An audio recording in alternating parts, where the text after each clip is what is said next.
Hello everyone, hope you all are doing good और आपकी NEET की तैयारी बहुत अच्छे से चल रही होगी। कंटिन्यूटी में प्रिपेयर करते रहेंगे, अच्छे से डेडिकेशन से पेशेंस रखते हुए प्रिपेयर करेंगे और सारे कॉन्सेप्ट्स क्लियर करेंगे। ठीक है, कोई भी दिक्कत होगी कमेंट सेक्शन में बताएंगे, वो क्वेश्चन जो है मैं उसका आंसर जरूर दूंगी। तो आज के लिए फिलहाल हम कंटिन्यू करेंगे अपने चैप्टर को, that is principle of inheritance and variation, जिसका एक बहुत इंपॉर्टेंट एनालिटिकल अप्रोच आज हम डिस्कस करने वाले हैं।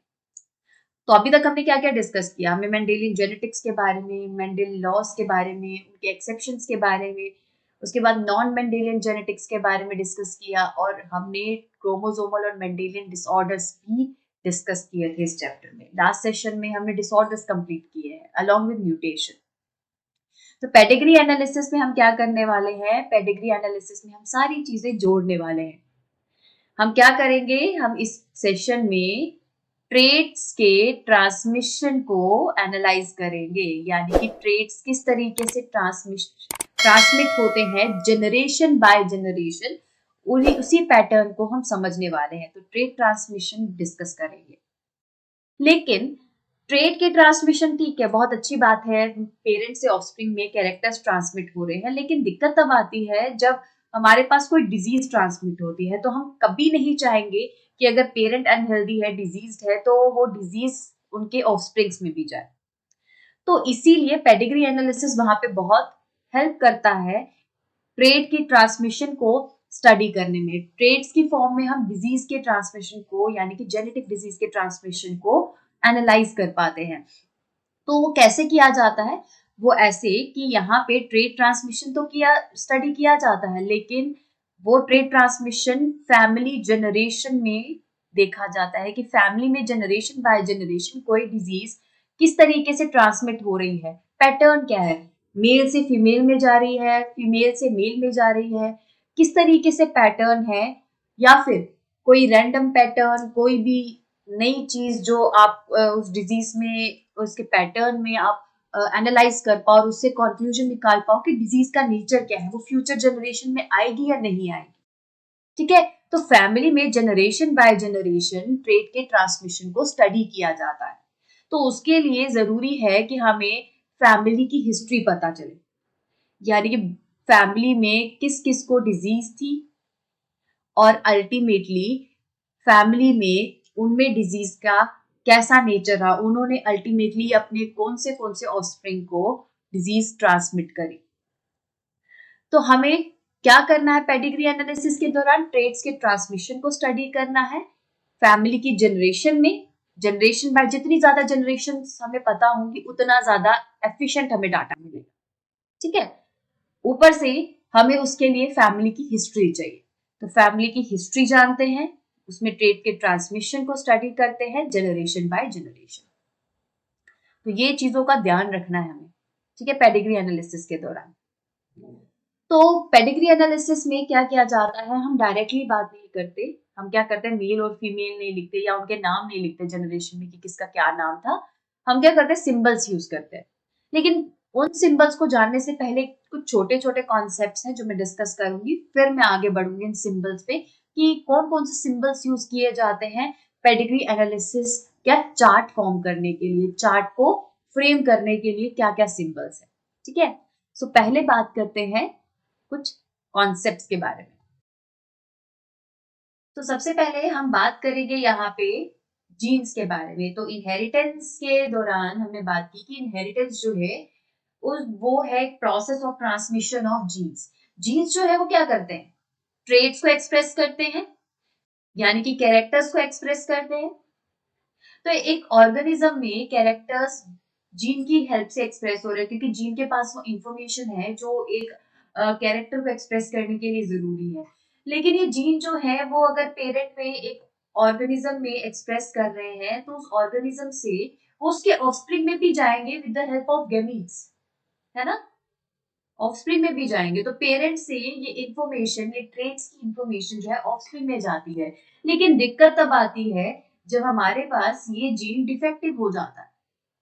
तो अगर ये जीन डिफेक्टिव हो गया तो उस केस में, तो डिफेक्टिव जीन हो गया तो मतलब ट्रेट्स जो है और कैरेक्टर्स जो है उनके साथ दो चीजें हो सकती है। या तो ट्रेड्स एक्सप्रेस ही नहीं करेंगे, जो कि एक अगेन खराब चीज है।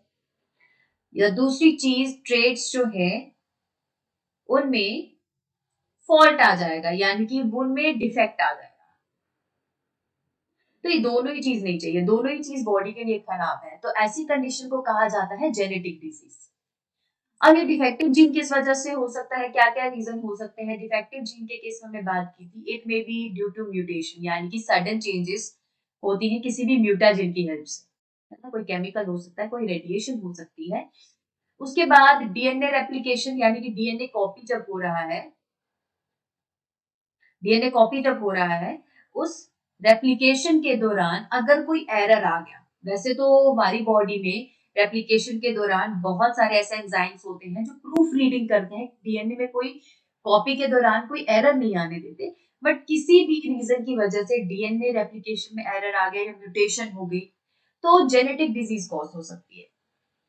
पूरे पूरे क्रोमोसोम में भी कई बार चेंजेस आ सकती है, क्रॉसिंग ओवर के दौरान कोई दिक्कत आ गई तो हमारे पास क्रोमोसोम कम या ज्यादा भी हो सकते हैं, है ना।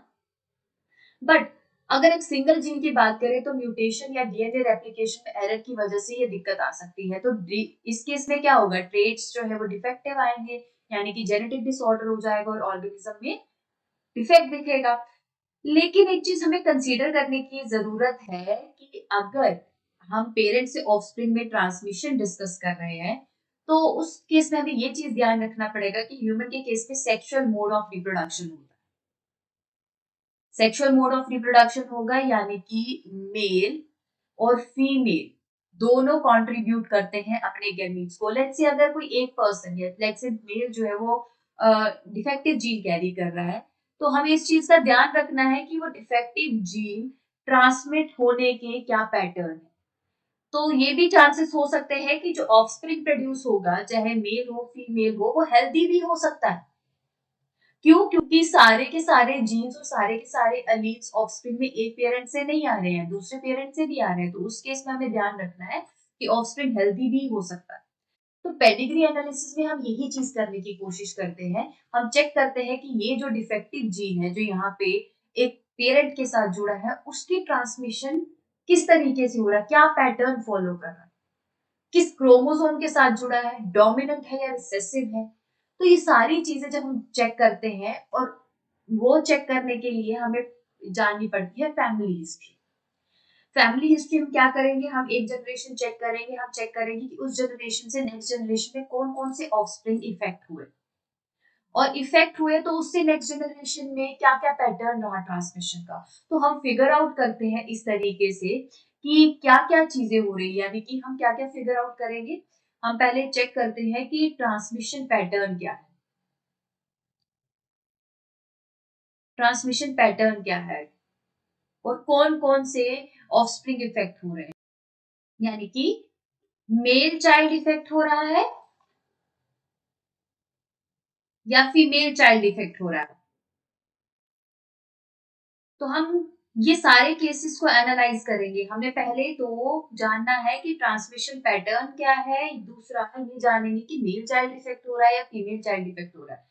तो इसी हेल्प से हमें पता चलेगा कि डिजीज का ट्रांसमिशन नेक्स्ट जनरेशन में हो सकता है या नहीं हो सकता है। ठीक है, सो हमें एक्चुअल क्या क्या जानना है, क्या क्या चीजें समझनी है। पेडिग्री एनालिसिस जो है हमें क्या हेल्प करेगा, हमें पहले तो ये जानना है कि डिजीज जो है वो ऑटोसोमल लिंक्ड है, यानी कि हमारे पास जो ऑटोसोमल क्रोमोसोम है उसके ऊपर वो जीन है, डिफेक्टिव जीन है, या फिर सेक्स लिंक। यहाँ पे सेक्स लिंक में हम बात करते हैं एक्स लिंक डिसऑर्डर की। ठीक है, वाई लिंक डिसऑर्डर हमें पता है कि वाई क्रोमोसोम में जितनी भी डिजीज है वो सारी मेल में ही जाएगी। नेक्स्ट जनरेशन में जितने भी मेल्स आएंगे वो उनमें वो डिजीज होगी होगी, वो पैटर्न होगा ही होगा। ठीक है, तो यहाँ पे हम मेरी एक्स लिंक की बात करते हैं। इस चैप्टर में हम सिर्फ एक्स लिंक डिस्कस करने वाले हैं। ठीक है, और सेकेंड चीज हमें ये भी जाननी है कि क्रोमोसोम में जो अलील है, जो डिफेक्टिव है, उसका नेचर क्या है, डोमिनेंट है या रिसेसिव है। दोनों के ट्रांसमिशन का पैटर्न बिल्कुल अलग है, क्रोमोसोमल ट्रांसमिशन का भी और यहाँ पे डोमिनेंट और रिसेसिव का भी। तो हम क्या करेंगे, autosomal link to sex link जो है वो हमें ट्रांसमिशन पैटर्न को समझने में हेल्प करेंगे। साइमल्टेनियसली डोमिनेंट और रिसेसिव भी हमें जानना है ताकि हमें पता चल सके उनका एक्सप्रेशन कैसे हो रहा है। ठीक है, तो ये सारी चीजें हमें समझनी है। तो अब इन सब चीजों को जानने के बाद कि ऑफस्प्रिंग जो है उसमें दो पेरेंट्स के ट्रेट होंगे, जरूरी नहीं है उसमें डिजीज का एक्सप्रेशन हो ही हो, ट्रांसमिट हो ही हो उसमें डिजीज। और हमें ये चीज समझनी पड़ेगी कि ट्रांसमिशन पैटर्न किस डिजीज का कैसे हो रहा है, मेल चाइल्ड में हो रहा है, फीमेल चाइल्ड में हो रहा है, या फिर दोनों में इफेक्ट आ रहा है डिजीज का। ठीक है, नेक्स्ट जनरेशन में। और इससे हमें क्या पता चलेगा, ऐसे एनालिसिस के बाद हमें पता चलेगा कि डिजीज जो है वो ऑटोसोमल लिंक्ड है, सेक्स लिंक्ड है, डोमिनेंट है या रिसेसिव है। इस तरीके से हम जानने के बाद हम फिगर आउट कर पाएंगे कि नेक्स्ट जनरेशन में वो डिजीज जाएगी या नहीं जाएगी। ठीक है, तो अब हम बात करते हैं उन सिंबल्स के बारे में जो कि हम यूज करेंगे इस पर्टिकुलर चैप्टर में और पेडिग्री चार्ट फॉर्मेशन के टाइम पे। क्योंकि हमें जो मेन डाटा चाहिए है वो ये कि मेल और फीमेल जो है वो हेल्दी है, डिजीज है, उसके बाद उनका ट्रांसमिशन, उनका मेटिंग, ये सारी चीजें हमें इसी इंफॉर्मेशन रिक्वायर्ड रहती है पेडिग्री एनालिसिस के दौरान, जो कि हम सिंबल्स यूज करके ज्यादा बेटर वे में और इजीली एक्सप्रेस कर सकते हैं। ठीक है, तो सिंबल्स जो है उनके बारे में बात करते हैं। तो ये है हमारे पास सिंबल्स जो हम पेडिग्री एनालिसिस के दौरान यूज करने वाले।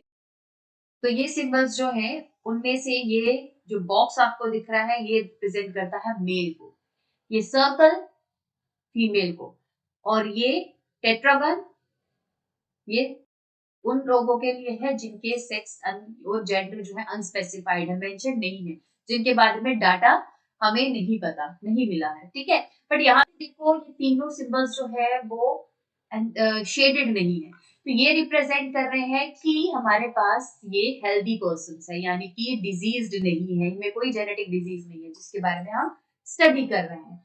बट यहाँ पे ये देखो ये तीनों सिंबल्स जो है वो शेडेड है, रेड कलर से दिखाया गया है, इट रिप्रेजेंट शेडेड पार्ट। तो इफेक्टेड इंडिविजुअल्स है, यानी कि ये सारे डिजीज होंगे। डिजीज को रिप्रेजेंट करने के लिए हम ऐसे शेडेड सिंबल्स यूज करते हैं, यानी कि यहाँ पे अगर मैं चार्ट दिखा रही हूँ, ये फीमेल है और ये मेल है। ठीक है, ये फीमेल अगर मैं शेड कर रही हूँ तो ये शेडेड बता रहा, पोर्शन बता रहा है कि फीमेल जो है वो डिजीज है, राइट। अब ये देखो यहाँ पे मेल और फीमेल हेल्दी दोनों दिखाए हैं और बीच में लाइन है, इट रिप्रेजेंट्स मेल। ऐसी लाइन अगर बीच में आ जाती है तो ये मेटिंग को रिप्रेजेंट करता है। अगर दो लाइंस हैं इस तरीके से, एक और दो, दो लाइंस रिप्रेजेंट करती है कि रिलेटिव्स के बीच में मेटिंग हो रही है, और ये मेटिंग थोड़ी सी हार्मफुल होती है। क्यों? क्योंकि जो रिसेसिव डिसऑर्डर्स होते हैं, जैसे कि हमारे पास ये कंडीशन है, रिसेसिव डिसऑर्डर्स जो है वो ऐसी कंडीशन में एक्सप्रेस नहीं कर पाते। अगर एक हेल्दी अलील है दूसरा अनहेल्दी है तो हेटेरोजाइगस कंडीशन में रिसेसिव अलील एक्सप्रेस नहीं करेगा। तो अगर दो पर्सन क्लोज रिलेटिव्स हैं और उनकी मीटिंग हो रही है आपस में, तो चांसेस है कि दूसरे में भी वो अनहेल्दी रिसेसिव अलील हो। अभी यहाँ पे वो डिजीज शो नहीं कर रहा दोनों के केस में, ना मेल के केस में ना फीमेल के केस में, बट अगर ये नेक्स्ट जनरेशन में कॉम्बिनेशन में आ गया तो डिजीज देखेगी। ये आपस में जो है इनके माइंड में ये होगा कि ये पर्सन हेल्दी है बट ये डिजीज, ये हेल्दी जरूर है, इनमें सिम्टम्स जरूर नहीं है, बट ये कैरियर हो सकते हैं उस डिजीज के लिए और नेक्स्ट जनरेशन में वो डिजीज दिख सकती है। ठीक है, तो रिसेसिव के केस में डिजीज हिडन रह सकती है, तो उनका एक्सप्रेशन आ सकता है। ठीक है, तो ऐसी मेटिंग थोड़ी सी हार्मफुल होती है और ऐसे केस में हमारे पास चिल्ड्रन जो है वो ज्यादा प्रोन होते हैं डिजीज होने के। अब ये देखो ये दिखा रहा है कि मेल और फीमेल के बीच में मेटिंग हुई, उसके बाद ये जनरेशन दिखाई गई है, first female child and then male child, ऐसे इस तरीके से रिप्रेजेंट किया जाता है। तो ये फीमेल, ये male child, first second child third child. ठीक है, अगर हमारे पास कोई डिजीज है चाइल्ड तो उसको शेड कर देंगे, है ना। तो ऐसा ये healthy child, healthy female, healthy male और अनहेल्दी मेल, डिजीज मेल। तो अगेन अगर हमारे पास सेक्स अनस्पेसिफाइड है, कुछ नंबर ऑफ पर्सन है, चिल्ड्रन है, उनकी सेक्स अनस्पेसिफाइड है, तो उसके बीच में हम नंबर मेंशन कर देते हैं। तो ये सिंबल आपको रिप्रेजेंट कर रहा है कि 5 हेल्दी चाइल्ड और ऑफस्प्रिंग प्रोड्यूस हुए हैं पेरेंट्स से, जिनके केस में जेंडर मेंशन नहीं है। ठीक है, सो इस तरीके से सिंबल्स यूज किए जाते हैं और यही सिंबल यूज करके हमें आगे बात करनी है। ठीक है, सो मूव करते हैं कॉन्सेप्ट्स पे और बात करते हैं पेडिग्री चार्ट के बारे में। तो सबसे पहले तो हमारे पास क्या है, जो डोमिनेंट अरेंजमेंट है, यानी कि अगर कोई डिजीज डोमिनेंट लिंक्ड है और दूसरी कंडीशन आ गई रिसेसिव लिंक्ड, दोनों केस में अलग अलग पैटर्न है।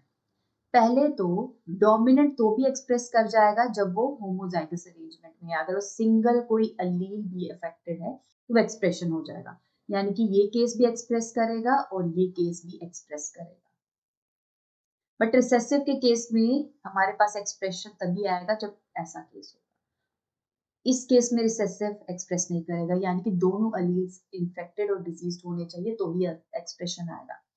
तो रिसेसिव के केस में इसीलिए हमें क्या होता है कि एक बेनिफिट हो जाता है, उस बेनिफिट को समझते हैं।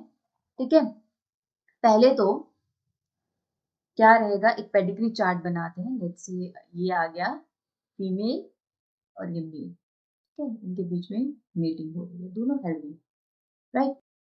अब क्या हुआ, यहाँ पे ऑफस्प्रिंग्स प्रोड्यूस हुए,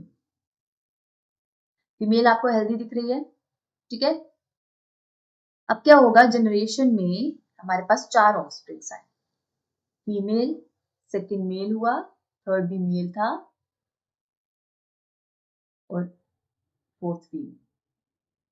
तो ये 4 चांसेस है। बट इसमें क्या है, पेडिग्री चार्ट में क्या हुआ, हमारे पास फीमेल जो है वो दोनों हेल्दी थी, ठीक है, ये मैं शेड कर रही हूँ, फीमेल दोनों हेल्दी है और मेल जो है वो दोनों इन्फेक्टेड है। बट यहाँ पे जब मेल की मीटिंग, डिजीज मेल की मीटिंग हेल्दी फीमेल से हुई अगेन, तो यहाँ पे क्या हुआ, अगेन जो मेल थे अब वो हेल्दी आए, फीमेल जो है जितनी भी फीमेल है से 5 चिल्ड्रन थे, मेल और फीमेल सारे जो है वो हेल्दी है, कोई भी डिजीज, ठीक है। अब यहाँ पे एक चीज हुई, मेल जो है यहाँ पे मीटिंग हुई एक ऐसे मेल के साथ जो कि अगेन यहाँ मैं शेड कर रही हूँ, जो डिजीज है, सेम डिजीज को लेकर। अब क्या हुआ, जो पर्सन आया, ठीक है, यहाँ पे जो पर्सन आया यानी कि फीमेल आई, वो डिजीज आई, मेल जो है वो डिजीज आया और यहाँ पे फीमेल जो है वो डिजीज आई, तीनों डिजीज आई। अब इसके लिए हमें समझना पड़ेगा कि क्या पॉसिबिलिटी हुई, ठीक है। पहली चीज ये कि हमारे पास हम एक चार्ट बना रहे हैं,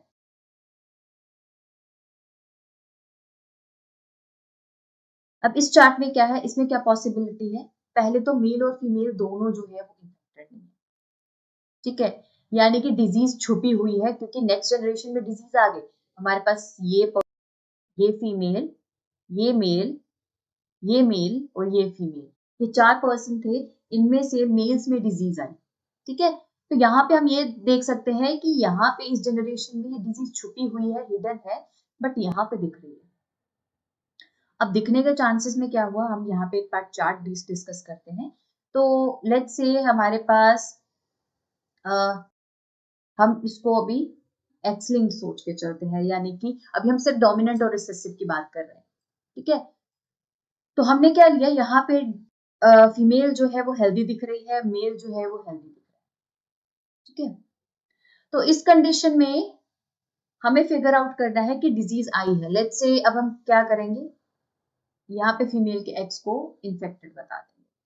अब ऐसा केस तभी होता है जब यूजुअली रिसेसिव हो, डोमिनेंट के केस में ऐसी पॉसिबिलिटी नहीं है कि इन्फेक्शियस जीन होगा, क्योंकि अगर एक भी अलील है तो एक्सप्रेशन आ जाएगा, डिजीज का सिम्टम दिखेगा।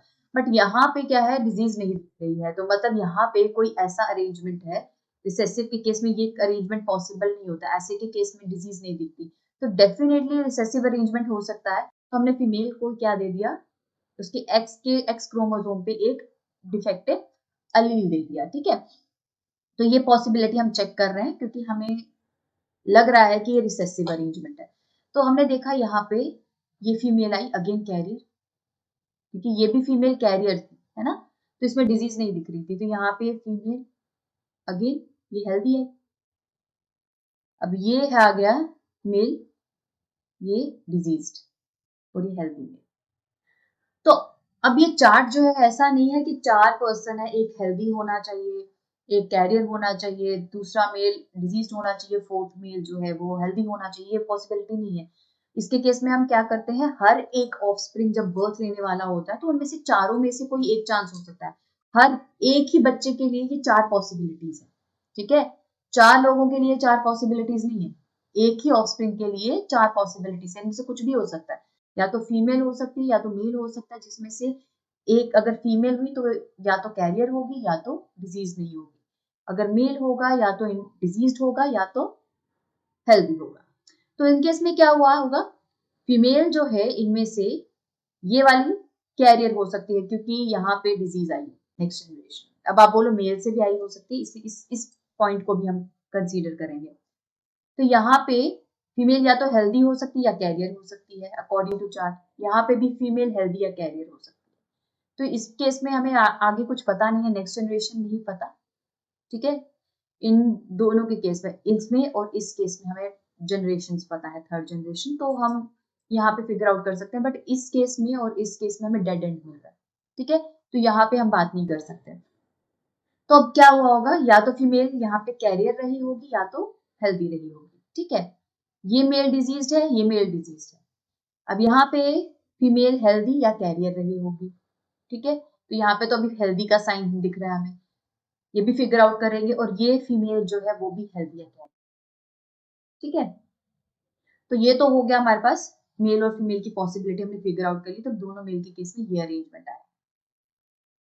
अब यहाँ पे बात करते हैं इस जनरेशन की, ठीक है, तो हम और ज्यादा क्लैरिटी रखना चाहेंगे, थर्ड जनरेशन को भी फिगर आउट करते हैं। तो मेल जो है वो डिजीज है, ठीक है। अब फीमेल जो है उसके बारे में बात करते हैं। फीमेल जो है उसको हम अगर हेल्दी लेकर चले तो क्या पॉसिबिलिटी है, हेल्दी लेकर चलेंगे तो उसके इसमें पॉसिबिलिटी ये है कि फीमेल कैरियर आएगी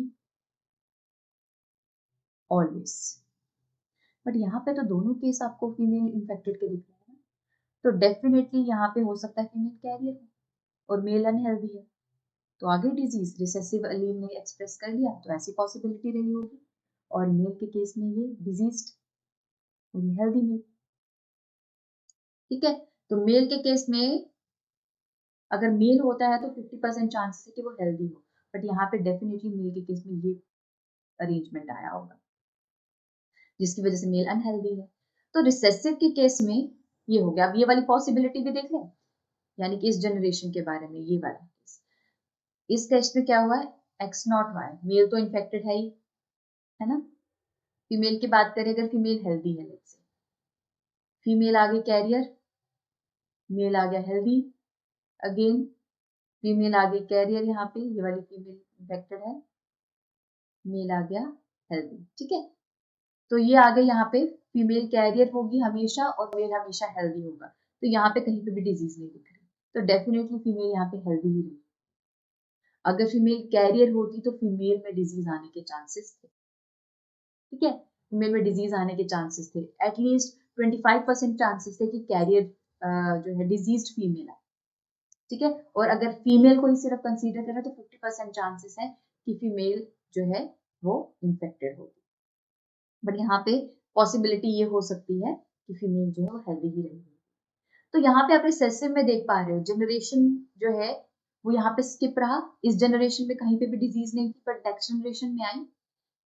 अगर डोमिनेंट का केस होता तो ये पॉसिबिलिटी ही नहीं थी, ऐसा हिडन अरेंजमेंट कहीं पे नहीं दिख रहा है, ऐसा हिडन अरेंजमेंट सिर्फ रिसेसिव के केस में दिखता है, तो यहाँ पे ये अरेंजमेंट जो है वो रिसेसिव है, ठीक है।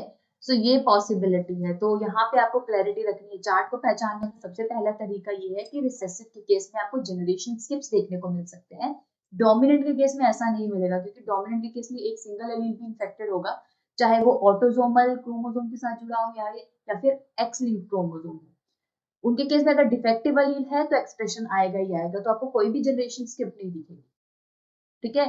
तो पॉसिबिलिटी है ही है कि जनरेशन में डिजीज दिखे। अब आप बोलो कि हाँ ये वाली जनरेशन में भी पूरा स्किप हो गया, ये थर्ड जनरेशन है, ये भी थर्ड जनरेशन का पार्ट है और ये भी थर्ड जनरेशन का पार्ट है, सेकंड जनरेशन ये थी, ये फर्स्ट जनरेशन थी, तो थर्ड जनरेशन में ये ऑफस्प्रिंग आया, जनरेशन स्किप सिर्फ यहाँ पे दिख रहा है आपको, यहाँ पे नहीं, ये नहीं, इस जनरेशन में ये डिजीज आई है, सेम जनरेशन सेकेंड जनरेशन के ऑफस्प्रिंग है, ठीक है।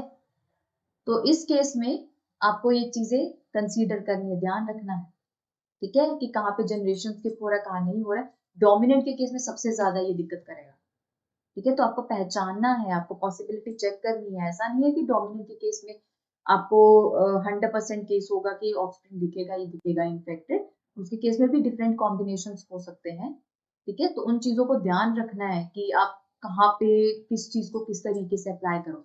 अब यहाँ पे हम देख लेते हैं, मैं यहाँ पे एक बार आपको बता देती हूँ। तो यहाँ पे क्या है, लेट्स से ये वाला अरेंजमेंट है, ठीक है। अब फीमेल जो है यहाँ पे इन्फेक्टेड आ गई, कि डोमिनेंट अरेंजमेंट है, यहाँ पे इन्फेक्टेड फीमेल हो गया अगर सिंगल एलील। अगर ये आ गया मेल हेल्दी, तो यहाँ पे x not x female diseased है, एक्स नॉट वाई, ठीक है, मेल डिजीज्ड है, एक्स एक्स फीमेल हेल्दी और एक्स वाई मेल हेल्दी। तो यहाँ पे पॉसिबिलिटी अगर दो चिल्ड्रन होंगे कि इसमें यही वाला केस एप्लीकेबल हुआ हो, ये वाला नहीं हुआ हो, तो भी चांसेस है कि जनरेशन में वो डिजीज नहीं दिखे, ठीक है। बट आपको वो चीज चेक करनी है, चार्ट में एक नहीं मल्टीपल जनरेशंस दी गई होंगी, तो वो आपको चेक करना है कि एक्चुअली ये वाला केस एप्लीकेबल तो नहीं हो रहा, ये वाला केस एप्लीकेबल है या ये वाला केस एप्लीकेबल है। आपको सब चीज फिगर आउट करनी है, ऐसे एक बार में जजमेंट में नहीं आना, ठीक है। सिर्फ चार्ट देखा और फिगर आउट कर लिया, थोड़ा सा टाइम लगता है। अगर आप एक बार एनालिसिस अच्छे से कर लोगे तो आप एक्यूरेट चीज बता पाओगे कि डोमिनेंट है या रिसेसिव। तो अब डोमिनेंट और रिसेसिव के बारे में हमने बात कर ली, तो अब हम बात करेंगे नेक्स्ट कि सेक्स लिंक्ड है या ऑटोजोमल है, ऑटोजोमल डोमिनेंट है या रिसेसिव है, ऐसे केसेस के बारे में बात करेंगे, ठीक है। तो डोमिनेंट और रिसेसिव तो हमने कवर कर लिया, हमें पता है कि रिसेसिव जो है वो एक ऐसा कंडीशन लेके आएगा जिसमें क्या होगा, मेल और फीमेल अगर दोनों भी इन्फेक्टेड नहीं है, डिजीज शो नहीं कर रहे, फिर भी जनरेशन में डिजीज देखने को मिलेगी। बट ऐसी चीज कभी भी आपको डोमिनेंट के केस में देखने को नहीं मिलेगी। डोमिनेंट के केस में ये पॉसिबिलिटी है ही नहीं कि मदर और फादर दोनों ही डिजीज नहीं है और जनरेशन में डिजीज आ रही है। तो ये तो फिगर आउट कर लिया हमने, है ना। तो अब डोमिनेंट और रिसेसिव के अलावा हमें ये भी जानना है कि सेक्स लिंक्ड डिजीज है या ऑटोसोमल डिजीज है। तो अगर हमें डोमिनेंट या रिसेसिव दो एस्पेक्ट मिल रहा है, ठीक है, तो उसमें क्या क्या तरीका है दोनों में अलग अलग जो हम चेक कर सकते हैं। तो पहले डोमिनेंट की बात करें तो डोमिनेंट के केस में क्या करते हैं, हम पहले चेक करते हैं कि जनरेशन में अगर डिजीज्ड फीमेल है, ठीक है, डिजीज्ड फीमेल है और उसके केस में डिजीज्ड फीमेल से डिजीज्ड मेल आ रहा है जनरेशन में, और फिर उस डिजीज्ड मेल से डिजीज्ड फीमेल आ रही है, तो ये पैटर्न अगर आपको दिख रहा है तो इस केस में डिजीज जो है वो सेक्स लिंक्ड होगी, अदरवाइज ऑटोसोमल, ठीक है। तो अगर ये वाला पैटर्न आ रहा है तो सेक्स लिंक्ड डिजीज है, अगर ये वाला पैटर्न नहीं आ रहा है तो ऑटोसोमल डिजीज है, ठीक है। सेक्स लिंक डोमिनेंट तब है अगर ये वाला पैटर्न आ रहा है, अगर सेक्स लिंक ऑटोसोमल डोमिनेंट है तो ये वाला पैटर्न नहीं आएगा। यानी कि ऑटोसोमल के केस में डिजीज फीमेल से मेल में भी डिजीज जा सकती है, फीमेल में भी जा सकती है, यानी कि आपको नेक्स्ट जनरेशन में फीमेल से फीमेल भी इन्फेक्टेड दिखेगी। बट सेक्स लिंक के केस में यूजुअली ऐसा होगा कि अगर फीमेल डोमिनेंट है तो हमारे पास फीमेल डिजीज्ड है अगर, तो मेल और फीमेल चाहे दोनों में डिजीज जाएगी, बट मेल से डिजीज हमेशा फीमेल में जाएगी, ठीक है। सो एक बार फिगर आउट करते हैं, इस कंडीशन के बारे में बात करते हैं। तो जैसे मैंने कहा फीमेल फीमेल जो है वो डिजीज्ड है एक्स लिंक के केस में, तो एक्स लिंक डोमिनेंट है तो मैं सिर्फ एक अभी अलील इन्फेक्टेड दिखा रही हूँ और मेल जो है वो इन्फेक्टेड नहीं है। तो ऐसे केस में क्या होगा, ऐसे केस में क्या होगा, ये आ गई फीमेल डिजीज्ड, ये आ गया यहाँ पे मेल डिजीज्ड, है ना। अब फीमेल जो है यहाँ पे हेल्दी, यहाँ पे मेल हेल्दी आ गया। तो ये है कि डिजीज फीमेल में भी आई और मेल में भी आई। लेकिन अब हम कंसीडर करेंगे यहाँ पे सिर्फ मेल हो नेक्स्ट जनरेशन के लिए, तो मेल अगर इन्फेक्टेड है, यहाँ पे अगर मेल इन्फेक्टेड आ गया और फिर फीमेल हेल्दी आ गई, तो यहाँ पे डिजीज जो है वो जाएगी सिर्फ फीमेल के साथ, क्योंकि मेल अपना एक्स क्रोमोसोम फिर सिर्फ फीमेल को कंट्रीब्यूट करता है, जिसकी वजह से डिजीज नेक्स्ट जनरेशन में सिर्फ फीमेल तक जाएगी। तो अगर ये पैटर्न फॉलो हो रहा है, डिजीज्ड मेल से फीमेल में जाएगी, जरूरी नहीं है कि सिर्फ मेल डिजीज आएगा इस केस में, डिजीज फीमेल से मेल में जाएगी ही जाएगी और मेल से डिजीज सिर्फ फीमेल में जाएगी अगर सेक्स लिंक्ड है। तो ऑटोजोमल है तो ये पैटर्न फॉलो नहीं होगा, ठीक है। सो इसीलिए ये पैटर्न याद रखना आपको। बट अगर रिसेसिव आता है ना, तो उस केस में हम क्या करते हैं, उस केस में हम ये पैटर्न फॉलो नहीं करते, इससे उल्टा पैटर्न फॉलो करते हैं, क्योंकि वहां पे हम चेक करते हैं कि डिजीज्ड मेल उससे आई डिजीज्ड फीमेल, और अगर डिजीज फीमेल आ गई तो उससे आएगा हमेशा डिजीज्ड मेल। अगर ऐसा पैटर्न फॉलो हो रहा है तो अगेन सेक्स लिंक्ड है, और ऐसा नहीं हो रहा है तो ऑटोजोमल है। तो ये सबसे सिंपल पैटर्न है, मतलब रिसेसिव के केस में हम ऑटोजोमल और रिसेसिव इजीली पहचान पाते हैं, ठीक है। तो वो कैसे, एक बार वो भी फिगर आउट कर लेते हैं। तो मैं चार्ट इरेज कर रही हूं यहाँ पे, ठीक है। सो यहाँ पे बात करते हैं कि अगर एक्स लिंक्ड रिसेसिव है तो इसका चार्ट जो है, जैसे मैंने कहा कि डिजीज्ड मेल अगर रहेगा तो डिजीज्ड फीमेल आएगी और डिजीज्ड फीमेल से डिजीज्ड मेल आएगा, ठीक है। बट इसके केस में थोड़ी सी चीजें हैं, यहाँ पे डोमिनेंट के केस में तो हमने बता लिया क्लियरली कि सेक्स लिंक और ऑटोसोमल कैसे पता करना है। बट रिसेसिव के केस में बहुत सारे तरीके हैं, उनमें से एक तरीका ये है जानने का। सबसे पहले तो रिसेसिव अगर आ गया है अरेंजमेंट, ठीक है, आपको पता चल गया रिसेसिव डिजीज है, तो उसके केस में भी एक पैटर्न अगर आपको नहीं दिख रहा है डिजीज का, तो ऑटोसोमल डिजीज है, यानी कि मेल से फीमेल और मेल दोनों में जा रही है डिजीज, फीमेल से मेल और फीमेल दोनों में डिजीज जा रही है। तो अगर ऐसा पैटर्न है तो ऑटोसोमल रहेगा। अगर पैटर्न में, अगर कोई पैटर्न फिक्स पैटर्न आपको डिजीज चार्ट में दिख रहा है कि मेल से सिर्फ फीमेल में डिजीज जा रही है और फीमेल से सिर्फ मेल में डिजीज जा रही है, तो वो है सेक्स लिंक्ड अरेंजमेंट। बट ये पैटर्न जो है वो आप थोड़ा सा यूज कर सकते हो क्रॉस चेक करने के लिए। तो ये सारी चीजें माइंड में कंसीडर करते हुए सब कुछ अप्लाई करना है आपको, ठीक है। इजी नहीं है पेडिग्री एनालिसिस, डिजीज यानी कि जेनेटिक पैटर्न के ट्रांसमिशन को आप फिगर आउट कर रहे हो। तो अगर डिजीज्ड मेल है, डिजीज मेल बताया गया है यहाँ पे X0Y, रिसेसिव अरेंजमेंट है, डिजीज यहाँ पे सिर्फ होमोजाइगस कंडीशन में होगी। अब यहाँ पे मैं फीमेल कैरियर ले रही हूँ, फीमेल कैरियर यानी कि फीमेल में सिम्टम्स नहीं है, वो डिजीज नहीं दिखाई जाएगी चार्ट। तो यहाँ पे क्या है, X0 यानी कि फीमेल डिजीज आई, X0X यानी कि फीमेल कैरियर आई है। ये कैरियर फीमेल चाहे इसमें सिम्टम्स नहीं आए होंगे, बट ये डिजीज आगे कैरी फॉरवर्ड करेगी। और यहाँ पे X0Y मेल डिजीज आया और यहाँ पे X, ठीक है। अगर फीमेल डिजीज है और मेल डिजीज, फीमेल कैरियर है और मेल डिजीज नहीं है, फीमेल में कोई चांसेस ही नहीं है डिजीज आने के, ठीक है। तो इसीलिए कहा गया है कि मेल डिजीज होगा ना तो फीमेल जो है उसमें डिजीज दिखेगी, अगर फीमेल कैरियर भी है तो मेल में डिजीज आ जाएगी।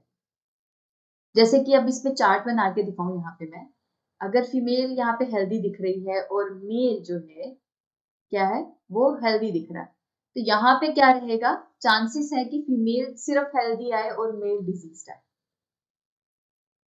मेल हमेशा डिजीज्ड आने के चांसेस हो सकते हैं, क्योंकि अगर फीमेल कैरियर है तो ये वाला ऑप्शन हो सकता है, क्योंकि मेल तो अपना एक्स क्रोमोसोम नहीं देगा मेल को। अगर फीमेल कैरियर है तो मेल के ऐसे आने के चांसेस हो सकते हैं, तो डिजीज मेल आ सकते हैं। बट फीमेल कभी भी डिजीज नहीं आएगी अगर सिर्फ फीमेल कैरियर होगी। अगर मेल इन्फेक्टेड है और फीमेल डिजीज आ रही है, ठीक है, तो मतलब हमारे पास एक्स क्रोमोसोम जो है फीमेल का कैरियर है और मेल का डिसीज्ड है। ठीक है, तो ये चीज हम फिगर आउट कर सकते हैं यहाँ पे। अब क्या है, हम इसको कंसीडर नहीं करेंगे, यहाँ पे सिर्फ फीमेल पार्ट को कंसीडर करेंगे कि अगर फीमेल डिजीज आ रही है, फीमेल डिजीज है, उसका मीटिंग होता है हेल्दी मेल के साथ, तो उस केस में क्या होगा, फीमेल आ गई कैरियर, अगेन डिजीज नहीं आई। अब देखो यहाँ पे फीमेल डिजीज आई है बट मेल जो है अब वो डिजीज आएगा, फीमेल कहीं पे भी डिजीज नहीं दिखेगी। इस केस में जो चार्ट दिखेगा ना, यानी कि फीमेल डिजीज आ गई, ये शेड कर रही हूँ मैं यहाँ पे, मेल हेल्दी आ गया, इस चार्ट का पेडिग्री है। ठीक है, तो अब यहाँ पे क्या होगा, अगर फीमेल आ रही है और मेल आ रहा है तो मेल हमेशा डिजीज आएगा, 100% मेल्स, कितने भी मेल्स प्रोड्यूस हो जाए उनके चांसेस ही है अनहेल्दी होने के, लेकिन फीमेल आएगी वो कभी भी डिजीज नहीं आएगी, वो हमेशा कैरियर होगी। अब इनकी मेटिंग चाहे हेल्दी पर्सन के साथ हो जाए ना, अब हेल्दी पर्सन के साथ हेल्दी मेल के साथ भी हो जाए, तो पॉसिबिलिटी क्या होगी, यहाँ पे फीमेल जो है अपना एक्स क्रोमोसोम फीमेल को भी देगी और मेल को भी देगी, तो मेल हमेशा डिजीज आएगा, मेल जो है उसके अगेन डिजीज आने के चांसेस होंगे, बट जो फीमेल होगी उसके कैरियर या हेल्दी होने के चांसेस होंगे, मेल के हेल्दी और डिजीज होने के चांसेस होंगे। तो अगेन हर पॉसिबिलिटी फिगर आउट करने के बाद ना आप ये पैटर्न जो है वो कहीं ना कहीं आप सही देखोगे, तो ये अप्लाई करना है आपको, और ये भी अप्लाई करना है कि फीमेल कैरियर होती है, अगर एक्स लिंक डिजीज है तो फीमेल कैरियर होगी। मेल के केस में अगर एक्स क्रोमोसोम में डिजीज है वो फीमेल को देगा ही देगा, अगर मेल डिजीज है फीमेल कैरियर है तो डिजीज आगे देगा ही देगा। अगर फीमेल कैरियर नहीं भी है, फीमेल हेल्दी है और मेल डिजीज है, तो ये मेल डिजीज होने के बाद फीमेल को अपना इन्फेक्शियस अलील दे देगा, तो नेक्स्ट जनरेशन में मेल में अगेन डिजीज देखने के चांसेस आ जाएंगे। ठीक है, क्योंकि अब ये फीमेल जो है अगर कैरियर हो गई, ठीक है, अगर जैसे कि अगर बात करें ये वाला मेल डिजीज था, फीमेल हेल्दी थी,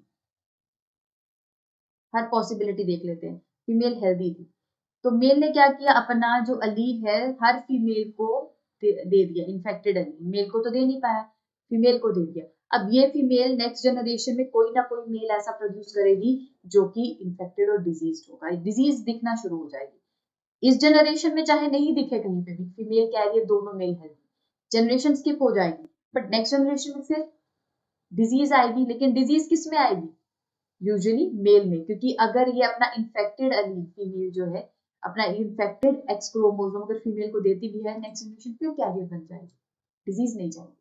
तो इस तरीके से क्या होगा कि आप ये वाला जो सीक्वेंस है ना, इसको आपको बहुत ज्यादा एनालाइज करना पड़ेगा, हर पैटर्न से हर एंगल से फिगर आउट करना पड़ेगा, और आप देख पाओगे कि अगर ये वाला पैटर्न फॉलो हो जाता है तो सेक्स लिंक्ड डिजीज है, अदरवाइज ऑटोसोमल। ठीक है, तो ये सारी चीजें ध्यान में रखनी है, ये सारी चीजें जो है मैं इसीलिए बता रही हूँ कि पेडिग्री किसी भी तरीके से पूछा जाए तो आपको वो ध्यान में रखना है। ठीक है, सो अब बात करते हैं एग्जाम्पल की, जो चार्ट एनसीईआरटी में दिया गया है। सबसे पहले तो ऑटोसोमल रिसेसिव ट्रेट के बारे में बात करता है ये वाला चार्ट, तो इस चार्ट में हम देखने वाले हैं, हम बात करने वाले हैं सिकल सेल एनीमिया की। सिकल सेल एनीमिया ये ऑटोसोमल डिजीज है जिसके बारे में हम बात कर चुके हैं, आप लेक्चर जरूर देखेंगे। ये एक मेंडेलियन डिसऑर्डर है जिसमें सिकल शेप्ड सेल्स जो है आरबीसीज बनते हैं और उनमें ऑक्सीजन कैरिंग कैपेसिटी नहीं होती है। ठीक है, सो अब सिकल सेल एनीमिया के केस में क्या है, ऑटोसोमल रिसेसिव अरेंजमेंट। जितना भी एक्सप्लेनेशन एनसीईआरटी में दिया गया है वो या तो सेक्स लिंक्ड रिसेसिव का है या ऑटोसोमल रिसेसिव का है, ये दो ही कंडीशंस बताई हुई है। सिर्फ एक पेडिग्री चार्ट ऐसा है जो ऑटोसोमल डोमिनेंट से रिलेटेड है, तो ठीक है, तो उसके बारे में इसीलिए हम एक्स्ट्रा डिस्कस करते हैं, एक्स लिंक्ड डोमिनेंट का कोई भी जिक्र नहीं है एनसीईआरटी में। तो सिकल सेल एनीमिया, अब यहाँ पे आप देख पा रहे हो हमने क्या बात की थी कि रिसेसिव अरेंजमेंट होगा अगर जनरेशन में मदर और फादर दोनों इन्फेक्टेड नहीं है और नेक्स्ट जनरेशन इन्फेक्टेड आ जाए, ये तो यहाँ से ही पता चल गया कि रिसेसिव है। ठीक है, और कोई पर्टिकुलर पैटर्न है, अभी मेल और फीमेल दोनों इन्फेक्टेड है, यहाँ पे ना सिर्फ मेल में डिजीज आई है ना सिर्फ फीमेल में आई है, और यहाँ पे भी आप देखो मेल हेल्दी फीमेल हेल्दी और अगेन डिजीज आ गई, है ना, यानी कि अगेन यहाँ पे पता चल रहा है कि हमें डिजीज आ गई है। यहाँ पे तो वो हिडन थी, अगर हम सिर्फ इस जनरेशन को इसको देखते इसको ना देखते, यहाँ से ही पता चल रहा है कि मदर और फादर में कहीं डिजीज नहीं थी, बट नेक्स्ट जनरेशन में आ गई, तो रिसेसिव अरेंजमेंट है। ठीक है, अब यहाँ पे ऑटोसोमल पैटर्न इसीलिए है, पहले तो ये कि मेल और फीमेल दोनों में आ रहे हैं। अब यहाँ पे एक बार चेक करते हैं, अगर फीमेल कैरियर है एक्स लिंक्ड, मेल यहाँ पे हेल्दी होगा। अगर रिसेसिव अरेंजमेंट तो हम फिगर आउट कर चुके हैं, तो अगर रिसेसिव में एक्स क्रोमोसोम पे यहाँ पे मेल में अगर इन्फेक्टेड होता तो डिजीज आ जाती मेल में, तो शेडेड होता। अब फीमेल आनी चाहिए थी या तो कैरियर या तो हेल्दी, यहाँ पे तो फीमेल डिजीज आ गई है। तो यहाँ से क्या पता चला हमें, यहाँ से ये पता चला कि एक्स लिंक्ड तो बिल्कुल, यहाँ पे एक ही पॉसिबिलिटी है कि फीमेल कैरियर ही होगी अगर एक्स लिंक्ड है तो, और यहाँ पे एक ही पॉसिबिलिटी है रिसेसिव के केस में कि मेल हेल्दी होगा। तो ऐसे केस में ये चार्ट तो जस्टिफाई कर नहीं रहा है पेडिग्री चार्ट को, तो यहाँ पे ऑटोसोम।